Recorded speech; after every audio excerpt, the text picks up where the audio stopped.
So this is the Realtors Reality Podcast. I'm Yemi Folanshaw from Century 21 Leading Edge, Mississauga. So talk to me about your journey as a real estate professional. Right now, the market has changed. The market is not where it's supposed to be. You have to sell first before you can buy If you're looking to help somebody buy the house, because you need that money to close the deal you're buying. it's a tough market. It's a tough market right now. This market right now is not for sellers. You know how newspapers have these headlines that say, "Oh, great, we're going to have a recovery very soon. Interest rates are dropping." If anybody is saying that, oh, the market is going to come up by February, by March, no. And many agents are not willing to say that. And that's the reality of real estate. So if it's a new agent, I have to be blunt and tell you, don't leave your job. Don't leave your job.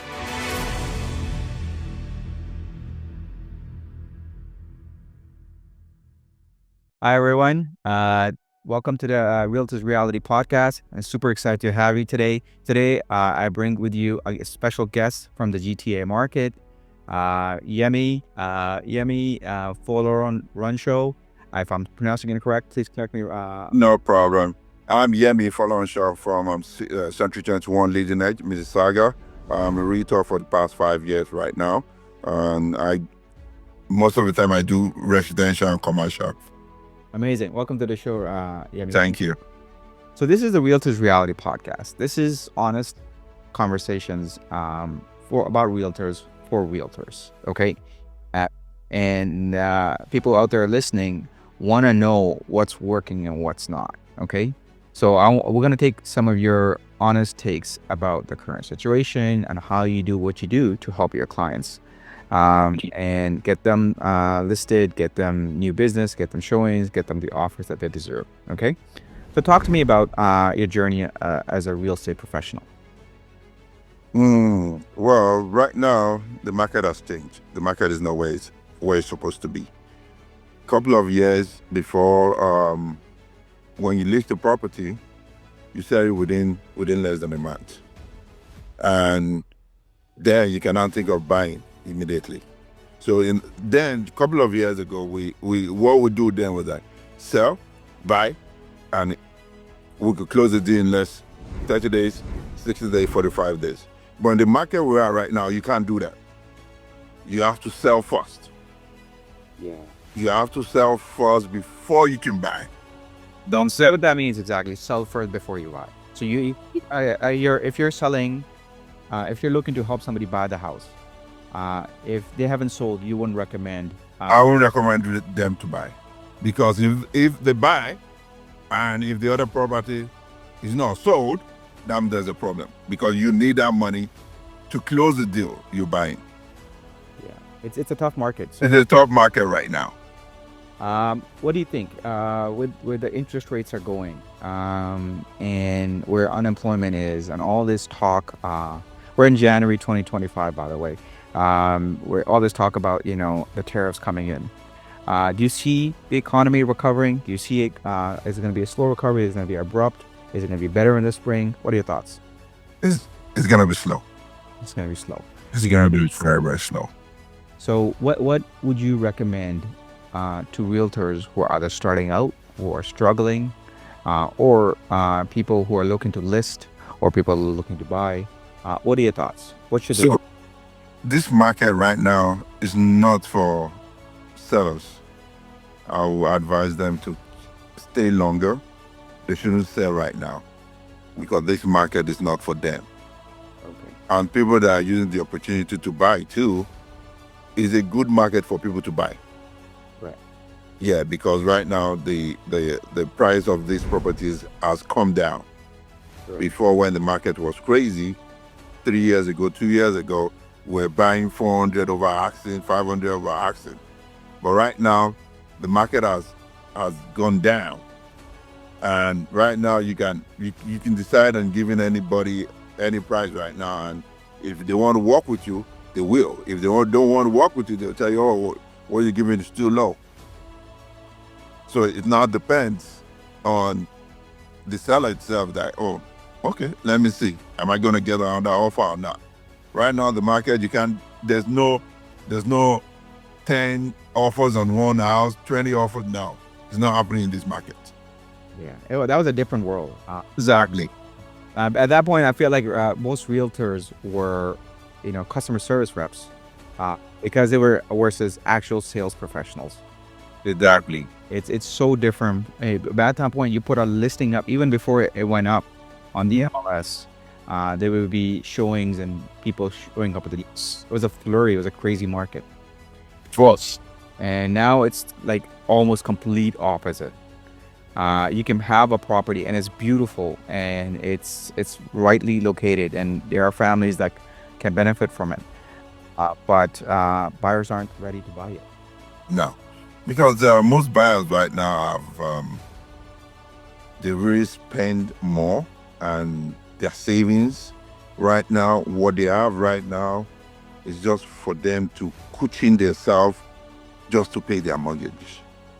Most people are not. They don't have that savings anymore. The people that have that savings are not much. So right now they can. The people that are supposed to invest, they are not investing. They are pushing back. See what is the market, what is the plan for this year. So right now, if anybody is saying that, oh, the market is going to come up by February, by March, no, it's still going to be at the middle of the year or before at the end of the year. It's a very slow recovery. It's a very, very slow recovery. Right. It's It's very different from a lot of other people that I've been talking to. They say, oh, spring market's going to be hot. You know how newspapers have these headlines that say, oh, great, we're going to have a recovery very soon. Interest rates are dropping. But you anticipate being in the field, being in the front lines, that it's going to be a slower progression to a balanced market. Yes, it's going to be very, very slow. Very, very slow. It's a rapid slow. Very rapid slow because right now, there's so many properties in the market right now and people are not buying it. Even right now, my listing in Lincoln is still in the market. I've listed it since October last year. It's still there. Wow. Okay. 4 months almost now. Okay. So that's to let you know what is going on. I have some couple of agents too. They list some property in just around the corner. Okay. And in Caledon, and it's not sold. I Is it a property? Is a property nothing wrong with it, or is it just? Oh, it's a detached. It's 0 to 5 years. Oh wow. Yeah. The relative new property. Okay, so people are not coming out to buy it. Right. Yes, and the property is about 1.6 million or 1.7 million. So how many people want to buy it? Finished basement, everything. So there's so many things going on right now. So people are not really buying much. Right. So the first time home buyers are the people that will buy maybe 600, 700, which we can see. But if you want to buy anything like that, you have to travel away from the GTA. Right. Which is maybe Hamilton, Bradford, Torrod. That is where people are really going. The credit is really limited right now as well. The banks have really tightened up the market. So it's so before people would get mortgages, and I think the underwriting process was a little bit different because the markets were so hot, and properties were completely appreciating. So banks were feeling comfortable. Okay, you know what? Yeah, even if we lend it out, the market's going to appreciate. So because of that, if It does that every year. Every year. So yeah, they do that every year. So it's not a new thing. So when it's November, December, January, February, they do that. They tightening. They by the end of the year they look at okay how much have they make and everything what is going on. So beginning of the year anybody applying for money is going to be a little bit very hard because they adding one or two into their program too. So by March, April, everything will be relaxed a little bit. Then they will release, they're gonna release their nerves and everything and try to cushion most people. Okay, let's take that in, let's take this, let's take that. But right now, we have to take it easy. I mean, you have these properties listed, or if you have a buyer that comes and is interested, or if you have a seller who wants to sell, what do you do to help them? Yemi, what do you do to market the property or hustle and help them get business, help them get transactions? So one thing I have to look what they have done in the property itself. if depending on what kind of a property it is, if it's a detached or semi-detached or a row townhouse or a condo townhouse, I have to check that and see if they've spent in the like done some small renovation in the property itself that can make it go a little bit higher, and see if how much can we get on it.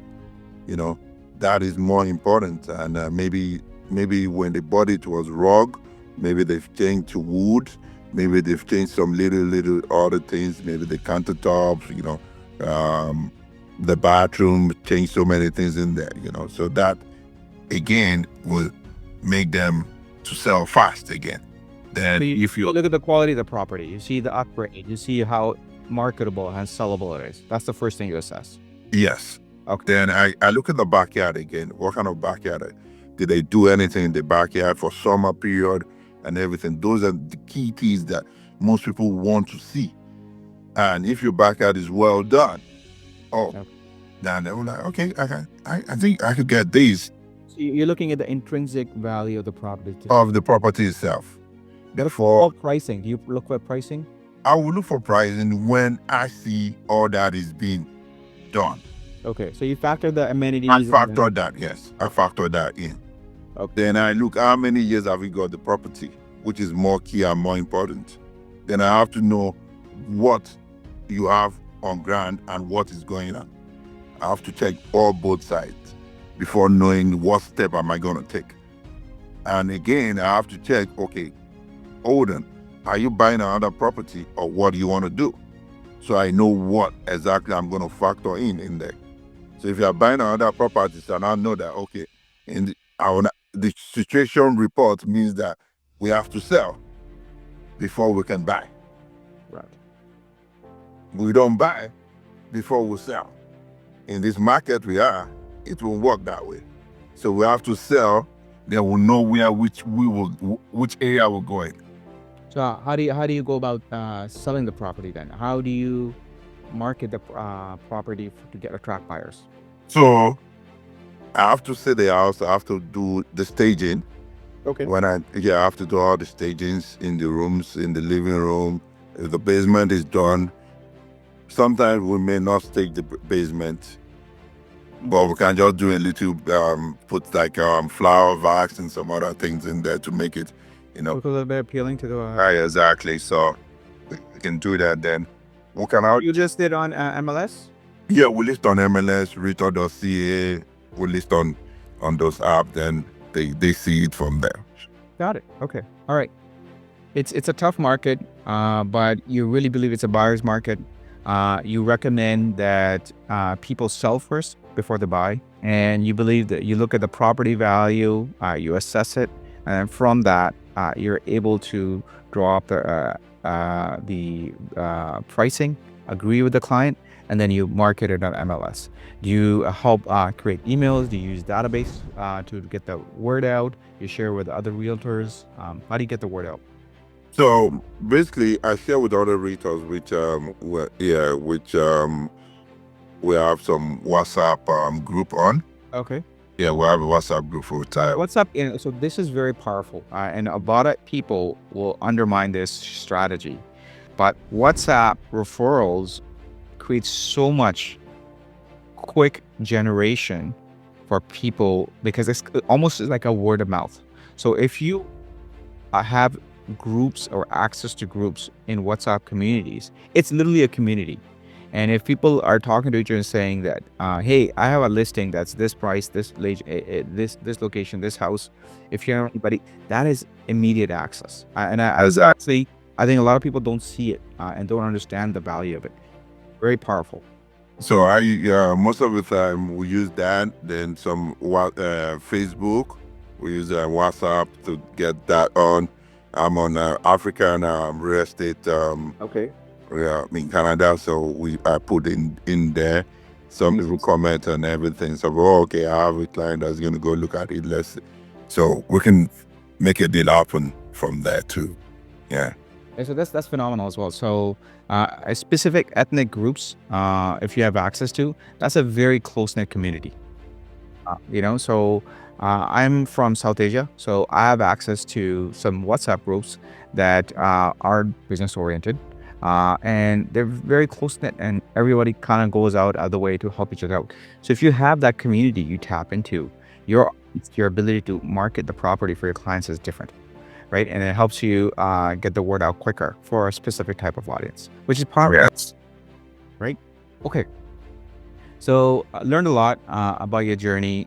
Would you tell, um, somebody who's just starting out in real estate, somebody who's in a dark place because they're having trouble, somebody who is looking to list their property, or what would you give them as a piece of advice to make them think more or feel better or get ahead? So if it's a new agent, I have to be blunt and tell you, don't leave your job. Continue with your job. Amazing advice. So practical. And many agents are not willing to say that. And that is such good pieces of information, and that is authentic. And as authentic as it gets, don't leave your job. You don't leave your job. That's amazing. Right now, the market is not there. It's not the ends meet, It's not there. right? And you have to pay the bills. You have to exactly, right? So obviously, you got to hustle as a realtor, and you've got to go out there and make money and service your clients. But it's inconsistent. It's a tough market right now, and that is such true and good advice, because a lot of people don't are shun of it. Many people have this notion in the industry that real estate is good. You have to look like you're successful. You have to fancy cars to showcase that. You have to wear the suits. All of those are good, and you should do that to service your clients and make them feel good. But you still got to put money on the table and bring support your family and pay the bills. 100%. And so if you can't do that because the market is tight, then it's a very, very So lose-lose situation. if you notice, like some years back, a lot of agents joined real estate, and right now they cannot afford to pay their they even to reconnect back into the real estate. They can't do that since last year. There's a lot. I know some. So it's not. So that's what a new agent that's coming out. I'll tell you, don't leave your work right now. It's not easy out there. I'll tell you the blunt truth about it. Don't think I'm doing great, but I can use myself as an example. I'm getting this job, but it doesn't mean that I'm not crying at the back. But yeah, the volume we do then has reduced. Absolutely. 2001, 2002, I did 60, 70. Right now, I'm struggling to do 36. Last year, I did 36. Wow. 2 years ago, I did almost. So let me that's 36 what exactly? So 36 combination of buying, selling, leads, and commercial leads. all transactions. All transactions. Okay, so you did struggling with 36 this year. 36 is a very good number, Yemi, in this market. I'm impressed. You won't pull out 36. So you must Exactly. So, and I tell them, I say, see, it's because I'm social, I'm outside, I'm popular, everybody knows me, and I have to be outside there all the time. I go to all restaurants. I make sure if you invite me to a party, I have to be there. Because those are, I get my connects from. always be selling. ABS. Exactly. You got to be out there. Otherwise, it's not going to work. It won't work. That's it. So you saw a 50% reduction from 2 years ago. Yeah, you must be feeling it, my friend. I'm feeling it because Yeah. all my bills, some bills are hanging. But what can I do? I have to salvage some, and that's what is going on in the market right now. A new young realtor, a rookie coming in, just signing up the license, if they don't have the experience in selling, if they don't have the brand established, if people don't know that they're a realtor, it's going to be tough slogging. So having a stability of an income and doing it on a part-time, or having something consulting, or like I know some realtors, that take on a part-time job. Some realtors have to like make ends meet by driving Uber and other stuff, but they make it work, man. And that's the reality of real estate. When the market is good, it's easier to transact. But when it's tightened up, you really have to be having established brand and a network that you could tap into to even make ends meet. Otherwise you have to supplement the income. Exactly. Fascinating advice. Anything for the buyer or the seller in the market? What would you recommend? If they're to reach out to you, say, okay, Yemi, help me sell my house or help me buy the next property. What would you say to them? We have to sell first before we can buy, and I have to know how much they have on hand to add, because if you're waiting for us to sell, that's the money you still want to use in buying, then we can't calculate anything there. We have to wait till we sell to know what we're selling for, then what we're going to make in there, then we'll not know what kind of property we're getting. All right. So that's why I tell most of my clients, if you want, how much do you have? Do you have any other extra money somewhere? If you have, then we can now go in the market and decide, okay, you know what, we're buying a house. We actually say no sometimes with clients. They say, okay, you know what, you have to, right, to protect them. Yes, like I have a client, I bought a condo for her in Brampton, downtown Brampton, Okay. and she called me that she want to sell. I said, why? She said, oh, with the mortgage and everything. I said, no, don't sell. This is not the market. Yeah. And so that thing guts as well, because that means you're losing business. You're willing to say no because you know it's right for the client. I build friendship, and when I build friendship, I build my business friendship, that I can advise my client any day, anytime, that, oh, this is what you go for. Don't sell now. The market is not there right now. Oh. And I went back and she put it online with another agent. Well, I didn't know, but she called me and oh, Mr. Yemi, I put the market, don't be annoyed. I'm not annoyed, but that's what you want to do. And she sold it 5 something. We bought the property 600 and something. Wow. A big loss. It's a big loss. And I told her, you're gonna lose. It doesn't make sense. One thing about me, I don't want my client to lose. I want my client to make more money. Right. And at the end of the day, if we're making more money, you can refer me to other of your friends, your clients, your family, and oh, this person got this property for me. Oh no, this guy is good. Use it. That's it. That's where we got all the referral from. Yeah, that's amazing. That's crazy. That's fascinating. And she still listed it, and I was willing to take a loss on it. Was she able to sell it? Do you know, even at that loss? Yes. She sold it. Well, I think we bought it 615. She sold it for 580 something. Yeah, because I checked it one because she called me, said that I'm so sorry. I said, no problem. I'm sure. Yeah. You were protecting her, but that takes guts, right? That's saying, hey, you know what? I'm gonna say no, and I don't recommend you sell it because you're gonna be at a loss and you're gonna be hurting. I have another client in Vaughan. I bought this condo for him, and he want to sell it too. No, don't sell. It's not the time. It's too early. It's too early. But I bought some other properties for him. But I said, don't sell it right now. I know what you're thinking about, but don't sell it right now. It's not. Let's wait till middle of the year, then let's see what we're gonna see. And we can consider and then decide if we want to sell, or probably put it on the rent, then buy another bigger place. Okay. Good insights. Amazing.